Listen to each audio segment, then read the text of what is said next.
Good afternoon, everyone. This is Dr. Val Arkush, Chair of the Montgomery County Board of Commissioners. Welcome to our press briefing for Monday, June 15th. We are now in week 15 of the COVID pandemic in Montgomery County and in the second week of being in the yellow phase. Since our press release on June the 12th, we have had a combined total over 3 days of 91 new cases of COVID-19 reported in Montgomery County, which brings us to a total of 7,847. These positive cases are a result of a positive test for the virus, not from the antibody test. On Saturday, we had 32 cases, Sunday 20 cases, and Monday 39 cases. In total, over the 3 days, 10 of those cases were from long-term care facilities and 81 were from the community. These positive individuals are from 33 municipalities, and we remain at 61 of 62 Montgomery County municipalities home to individuals with COVID-19. Today's individuals range in age from 1 year old to 95 years old. And as always, you can see our county map at montcopa.org/COVID-19 for updated municipal information. Today, we have 47 females and 44 males. We don't have information on hospitalization or status at home for any of these 91 individuals. I'm also saddened to confirm that 9 more Montgomery County residents have lost their lives to COVID-19, which brings us to 777 deaths confirmed positive from COVID-19. Today's deaths ranged from April the 28th to June the 11th. 4 passed away in a hospital, 4 in a long-term care facility, and 1 we do not have location information for. They ranged in age from 43 years old to 94 years old. Overall, since the pandemic began, 409 females and 368 males in Montgomery County are confirmed positive deaths to COVID-19. We do, as you know, try to get self-reported racial identification, and so far we have 18 Asian, 3 Asian Indian, 3 Asian Korean, 93 African American or Black, and 292 white. 368 are unknown. In terms of probable deaths, and these are deaths that have COVID-19 on the death certificate as a cause of death, but we do not have laboratory confirmation that they'd had the virus. Today we have 87 probable deaths added to our 777 confirmed. That gives us a total of 864 deaths. And as you know, if we do get laboratory confirmation of these probable deaths, we do move them to the confirmed positive count. In terms of long-term care facility deaths, we remain with a very high number, 84% being from long-term care facilities.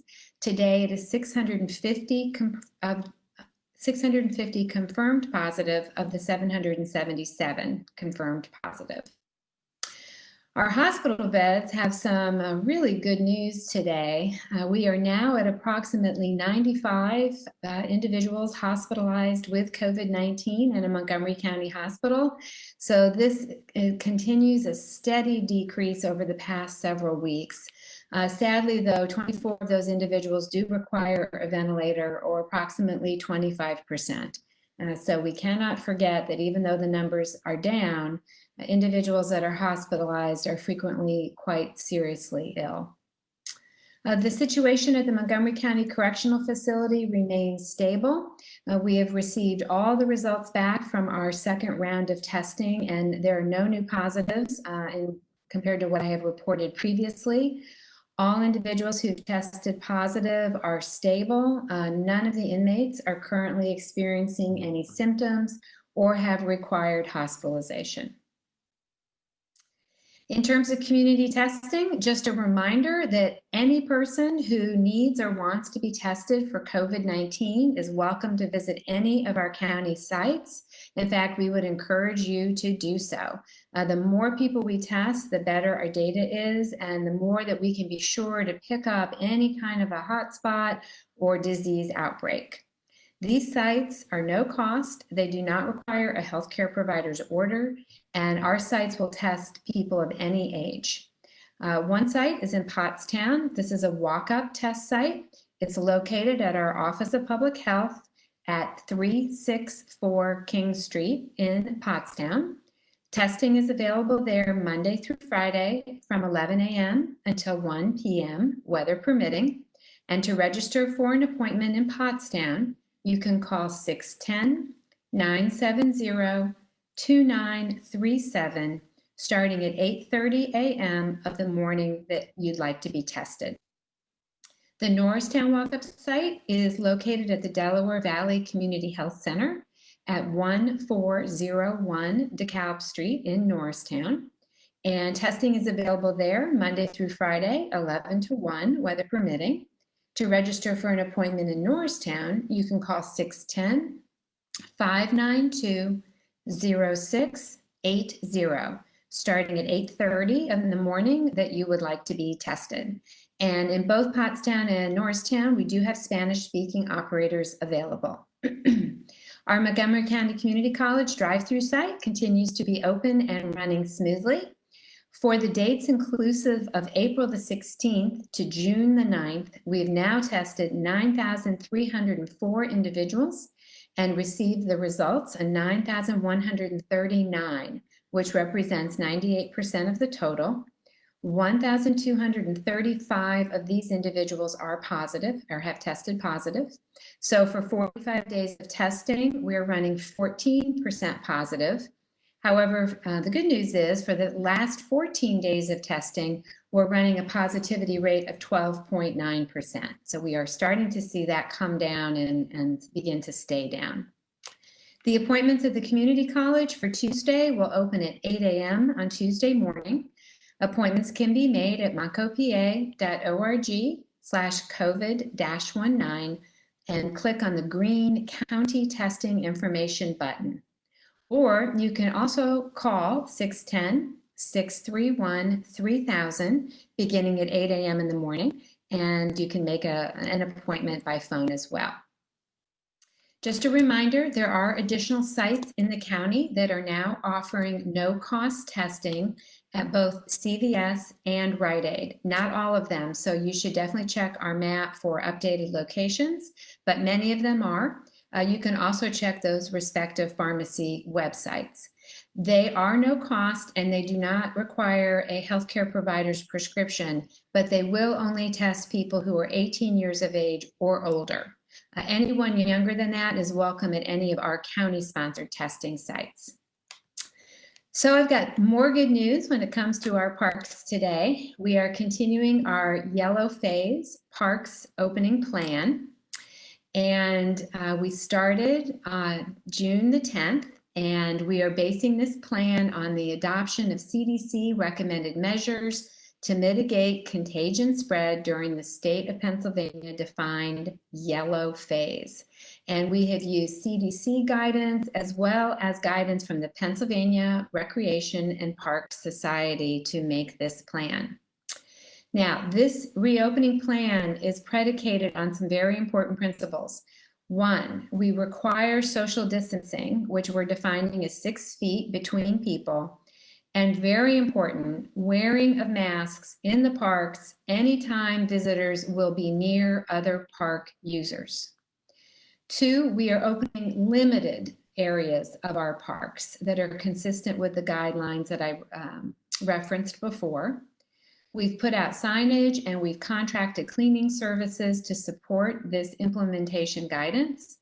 And all of our parks are now in a carry-in, carry-out management. So no throwing away trash in our parks for now. We hope you'll carry your trash out with you. So here's the good news. Today, we plan to open or have opened Lock 60. Green Lane Park, including for fishing and boating, Upper Schuylkill Valley Park, and Central Perkiomen Valley Park. You can go to montcopa.org/parks for additional details about which facilities are open at each park. I want to emphasize that park users must comply with all social distancing markers at each park, and that while you don't have to have a mask or face covering on while you're enjoying the park with just your household contacts, we are asking you to have a mask or face covering on your person so that you can quickly cover your nose and mouth if you are near others. Taking these steps will allow us to keep our parks open and safe for anyone who would like to use them. Also today, I want to give a huge thank you to our Medical Reserve Corps. The Medical Reserve Corps is a national network of medical and non-medical volunteers organized locally to improve the health and safety of our communities. The Montgomery County Medical Reserve Corps enhances the county's emergency preparedness efforts by ensuring that a trained group of healthcare professionals and community volunteers are ready to assist the county in response to a public health emergency, such as a disease outbreak like COVID-19. Most recently, they've been extremely helpful in assisting with COVID-19 contact tracing, the process that identifies known or potential exposures and outbreaks with the goal of quickly isolating positive and exposed individuals and reducing the spread of COVID-19. The following Medical Reserve Corps volunteers stepped in to assist us in a time of need at the end of May while we were beginning to build our contact tracing teams. They helped us to bridge the gap by getting trained and then working as contact tracers daily for over 3 weeks while we transitioned to the 4 nonprofit community partners that will be fully operational this week. So I want to thank Sue Royer, Jerry Ehrlich, Helena Friss, Audrey Hinchy, Jason Kirschner, Laura Cardinal, Mary Gonzalez, Celine Miller, Mark DeLowry, Nancy Morrow, Kyle Martin, Maisha Rahman, and Molly Love. Thank you so much for your really important contribution to this work here in the county. And if anybody who's listening would like to become a volunteer with the Montgomery County Medical Reserve Corps, please visit www.serve.pa.gov. And I'll repeat that, www.serve.pa.gov to register. You do have to be 18 years old or older. You do not need any kind of medical license to volunteer. We use both medical and non-medical volunteers. You do have to pass a criminal background check, complete required trainings on basic emergency preparedness and response, and attend at least one Monco MRC training event each year. So if you're interested, we would love to have your help. So just as a reminder, as you all know, we entered the yellow phase on June the 5th, and our goal has been a responsible reopen. And so many of our local businesses are working so hard to do just that. And once again, I just want to remind all of you to please do everything that you can to patronize our local small business owners who have really borne the brunt of the closures across our county. If you can prioritize your spending here in our local county businesses, that will be a boon to our entire community. Our county continues to do well.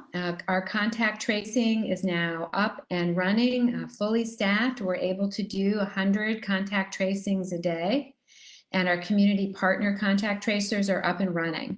So I do just want to remind everybody how important it is to cooperate with our contact tracers. This is how we can make sure that we identify anyone who's at risk for having contracted COVID-19 and get them into quarantine so that if they are infected, they don't infect anybody else. That's how we get this stopped. We have a plan in place to identify and also assist in any hotspots or areas of disease outbreak. And we have systems in place to help individuals who need assistance during isolation or quarantine, including for a place to stay or assistance with food. Testing is now expanded to anyone who wants or needs to be tested, and we do encourage people to get tested. And all of our county hospitals have capacity in both the regular and intensive care beds, as well as ventilators. All of this hard work is paying off as we are seeing our cases slowly and steadily decreasing. So if these metrics continue to hold through this week, we believe that moving to the green phase is getting close.